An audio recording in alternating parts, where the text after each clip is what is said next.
Hi students, welcome back to our channel achieve excellence in commerce by Mansi Javeri. So आज हम journal में illustration number 1 and 2 सीखने वाले हैं। तो स्टार्ट करेंगे illustration number 1। Record the following transactions in the books of Priya. चलो, प्रिया की जो है आपको जर्नल लिखनी है। सो यहाँ पे आप हेडिंग लिख लेंगे जर्नल एंट्री ऑफ प्रिया 2014 मार्च 1। सो आपको पता ही है कैसे लिखना है। पहली लाइन में आप लिखोगे 2014, उसके बाद मार्च और यहाँ पे 1। क्लियर? 2014 की लाइन आप छोड़ दोगे। चलिए, so number 1, goods of ₹5000 is purchased on cash. आपने परचेज किया है कैश में। परचेज करोगे तो गुड्स आएगा ना, तो purchase account debit, purchase account debit to. आपने कैसे परचेज किया है? अभी यहाँ पे कैश में परचेज किया है ना, तो कैश जाएगी, कैश गोज आउट।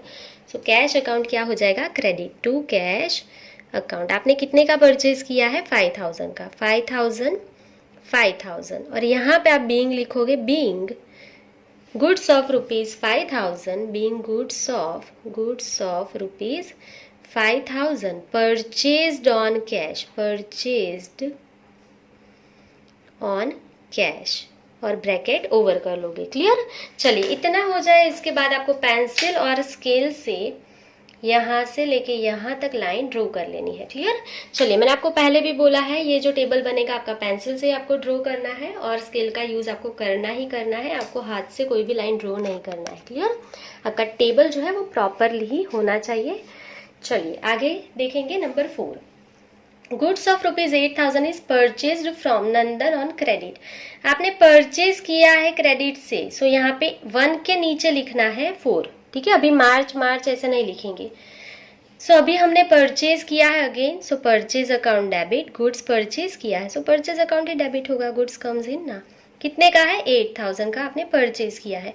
क्रेडिट से परचेज किया है from Nandan, so Nandan is giver, so to Nandan account. बहुत ही सिंपल है।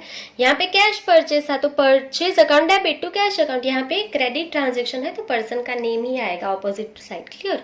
सो purchase account debit to Nandan account. अभी नंदन के अकाउंट में भी लिख दो 8000। सो यहाँ पे क्या लिखेंगे? Being goods of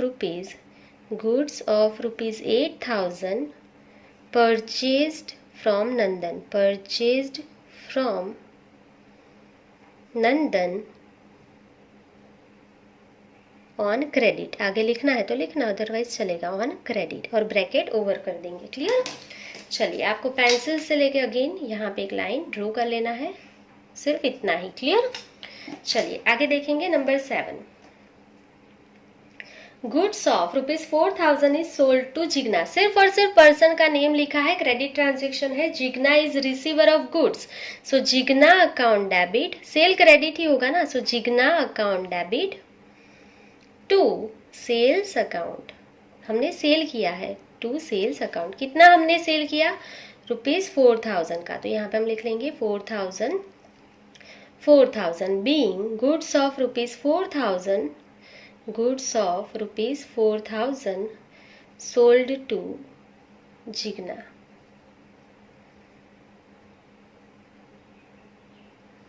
clear? Bracket over कर लेंगे और यहाँ पे एक लाइन ड्रॉ कर लेंगे। चलिए नेक्स्ट, नंबर 12, कमीशन रिसीव्ड ₹200। आपको कमीशन मिला है तो पैसा मिला है ना, कैश आएगी 200।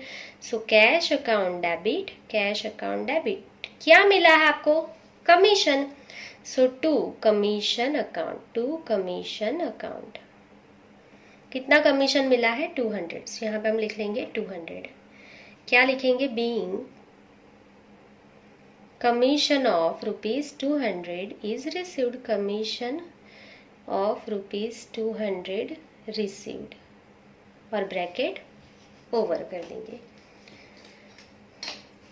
यहाँ पे एक लाइन अगेन ड्रॉ कर लेना है आपको। चलिए आगे। Number 15, wages expense paid ₹150। तो वेजेस आप पे करोगे तो आपके लिए क्या है? एक्सपेंस है और एक्सपेंस डेबिट ही होता है। सो वेजेस अकाउंट डेबिट टू, आपने पे कर दिया कैश में, सो टू कैश जाएगी ना, so to cash account. Wages expense है, डेबिट ही होगा। So wages account debit to cash account. कितना है amount? 150। So being wages of rupees 150 is paid। आपने पे कर दिया। क्लियर। चलिए आपकी जर्नल यहाँ पे कंप्लीट हो गई है। आपको यहाँ पे ऐसे टेबल क्लोज कर लेना है और टोटल लिख लेना है। सो देखो यहाँ से अब आपको पूरी लाइन ड्रॉ करनी है। यहाँ पे डेबिट एंड क्रेडिट में आपको डबल अंडरलाइन करना है ताकि अकाउंट क्लोज हो गया ऐसा आपको पता चलेगा। अब आपको सिर्फ टोटल लिखना है 5000 प्लस 8000 4200 एंड 150। सो ये टोटल कितना हो गया 17350। ये टोटल भी इतना ही होना चाहिए, दोनों साइड का इक्वल ही होता है जर्नल में, टोटल दोनों साइड का इक्वल आ जाना चाहिए। क्लियर। अगर नहीं आएगा तो आपकी कुछ मिस्टेक होगी जर्नल में। चलिए तो इतना आप स्क्रीनशॉट ले लो इलस्ट्रेशन नंबर 1 का और इतना आप लिख सकते हो। अभी हम नेक्स्ट देखेंगे illustration number 2। So illustration number 2, to commence business with the name of Radhika Helpline brought in business rupees 20,000 in cash, machinery of rupees 10,000 and stock of rupees 15,000। So यहाँ पे हमने लिख लिया है journal entries of Radhika helpline, date, particular LF, debit and credit. एक ही transaction है, कोई डेट नहीं लिखी है तो हम नंबर 1 लिख लेंगे। अभी राधिका हेल्पलाइन जो है उसने क्या किया, तो बिजनेस स्टार्ट करने के लिए 20,000 कैश लाई है। सो कैश आएगी बिजनेस में। सो कैश अकाउंट डेबिट। कितनी कैश लेके आए हैं 20,000। चलो मशीनरी लेके आए हैं 10,000 की, मशीनरी असेट है, machinery comes in, so machinery account also debit, machineries account debit 10,000। Stock लेके आए हैं 15,000, तो स्टॉक भी हमारी असेट है तो स्टॉक आएगा, तो स्टॉक अकाउंट डेबिट। कितना स्टॉक लेके आए हैं 15,000। ये सारी चीजें ओनर लेके आएगा और ओनर जो कुछ भी लेके आता है उसे हम क्या बोलते हैं capital. So to capital account, ये सारी चीजें ओनर के कैपिटल अकाउंट में चली जाएगी। टोटल कितना हो गया इनका 45,000। क्लियर। चलिए बीइंग लिख लेंगे। बीइंग अभी यहाँ से लिखना है, being rupees 20,000 cash, rupees 20,000 cash, rupees 10,000 machinery, rupees 10,000 machinery, rupees 15,000 stock,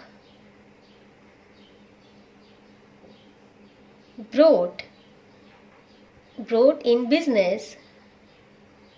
business और यहाँ पे ब्रैकेट ओवर कर दोगे। चलिए यहाँ पे एक ही एंट्री है, सो यहाँ पे हमने टोटल लिख लिया है। सो यहाँ पे दोनों साइड का टोटल कितना हो जाएगा 45,000। ठीक है, दोनों इक्वल हो जाना चाहिए डेबिट एंड क्रेडिट का। सो यहाँ पे आपका इलस्ट्रेशन नंबर 2 कंप्लीट हो गया है। आई होप कि आपको पूरे इलस्ट्रेशन अच्छे से समझ में आ गए होंगे। कोई भी डाउट्स है तो कमेंट सेक्शन में कमेंट कर सकते हो। आज के लिए बस इतना ही। Thank you for watching, keep learning, take care.